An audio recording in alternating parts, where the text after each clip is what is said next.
Bonjour et bienvenue dans cette nouvelle vidéo. Je m'appelle Dylan, je suis un artiste de géométrie sacrée et de mandala. Aujourd'hui dans cette vidéo, c'est un extrait d'un live dont j'ai été invité avec mon ami Quentin Pastor, où nous parlons de géométrie sacrée avec Hélène Milsan, créatrice de l'École du Nouveau Monde. Alors dans cet extrait, Quentin va nous parler de la graine de vie jusqu'au cube de Métatron. Je ne vous en dis pas plus, je vous laisse regarder. Vous pourrez retrouver la vidéo entière du live sur la chaîne YouTube d'Hélène. Je vous mettrai le lien en barre d'infos. Bon visionnage. Du coup, c'est intéressant juste de soulever les potentiels inexplorés. Je pense que c'est ça qui est chouette, et vous allez nous en parler, c'est qu'il y a en fait tout un monde à redécouvrir. Et je cite du coup juste, il y a Faustine qui nous dit « Dieu est un cercle dont le centre est partout et la circonférence nulle part ». Alors, je ne sais pas qui a dit ça, si Faustine, tu as la référence, mais je trouve ça beau aussi. Ça vous dit quelque chose, vous, les gars? Oui, moi je connais cette citation. Moi, je l'avais jamais entendu. Qui c'est qui l'a dit, mais je l'ai déjà entendu. Ok, Dieu est un cercle dont le centre est partout et la circonférence nulle part. Anonyme.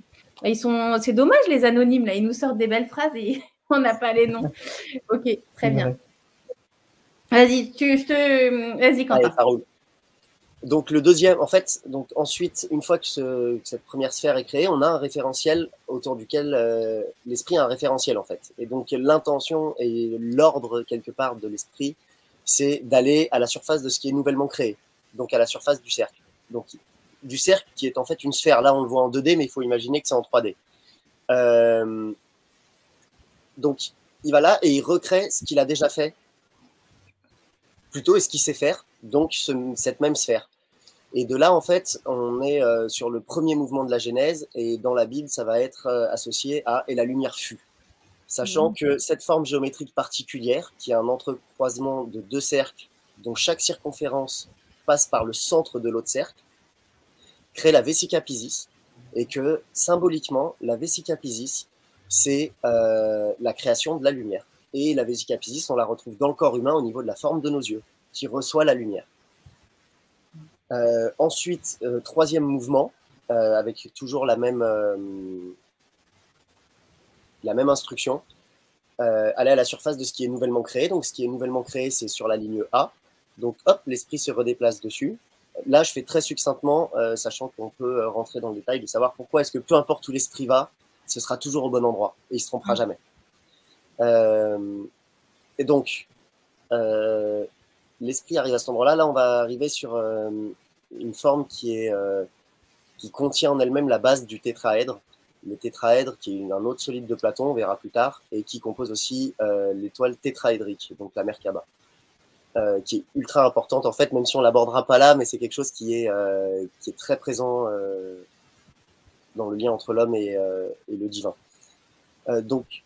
Juste, ouais. Quentin, j'ai une question qui va peut-être te paraître bête, mais on voit souvent le symbole du Vesica Piscis. Moi, je l'ai là en bracelet. Voilà. Et j'ai l'impression que on dit que c'est un truc abouti. Enfin, moi, j'ai l'impression que c'est abouti. Est-ce que celui-là, moi, je l'ai jamais vu cette forme avec 3 où on a l'impression que c'est pas totalement fini. Est-ce que toi, tu pourrais dire que chacun de ces symboles un peu sont aboutis. Enfin, ils ont leur énergie et leur fin en soi. Est-ce que tu vois ce que je veux dire? Je vois ce que tu veux dire. Alors, d'une certaine façon, oui. Enfin, pas oui et non. En fait, c'est-à-dire que le troisième symbole, effectivement, c'est aussi un symbole qui existe, qui s'appelle, je crois, la Triquetera. Mais je ne suis pas sûr à confirmer. Et en fait, c'est aussi la base, c'est une base, ça c'est un symbole qu'on trouve, je crois, chez les Celtes, pas mal. Oui. Et qui l'entrelacement des 3 cercles, et qui porte aussi une énergie particulière, et la vibration du 3. Pour les autres, ensuite, avec le 4, selon la symbolique, comme c'est fait aujourd'hui, ils ne seront pas organisés pareil, les cercles. Là, en fait, il faut imaginer qu'à chaque déplacement d'une sphère, il y a une quantité d'informations énorme qui est créée.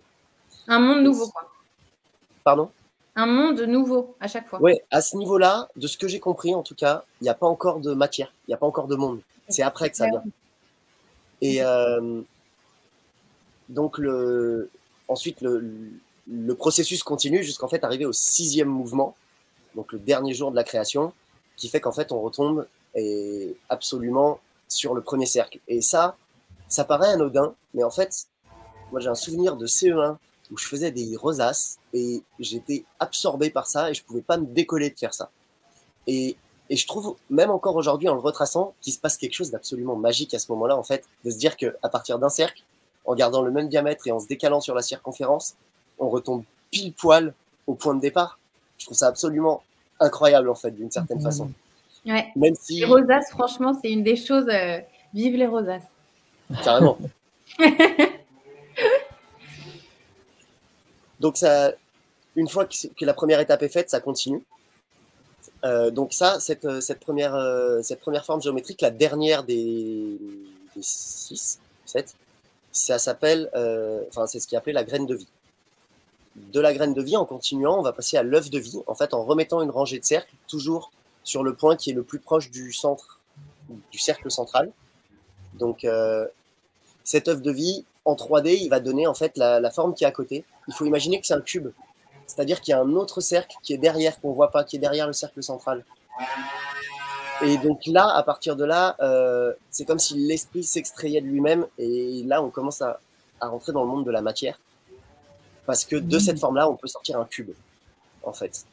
En rejoignant tous les centres, alors j'ai pas eu le temps de mettre l'image, mais en rejoignant tous les centres, on peut former un cube. Et donc, le cube, c'est la terre, c'est la matière, dans les solides de Platon. On voit que cet œuf de vie, on le contient tous en nous. En fait, parce que l'embryon, au niveau du cycle, quand il a 8 cellules, ces 8 cellules sont organisées de cette façon-là, et elles contiennent toute l'information qui nous code, en fait. Donc, elles contiennent tout, notre taille, notre sexe, la couleur de nos yeux, la longueur de nos... Enfin, pas la longueur de nos cheveux, mais la couleur de nos cheveux.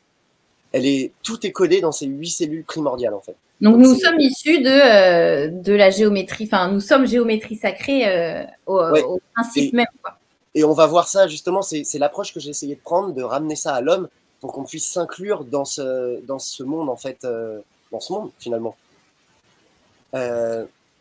Donc ensuite, en partant de l'œuf de vie, si on continue, on va arriver sur la fleur de vie qui est au-dessus.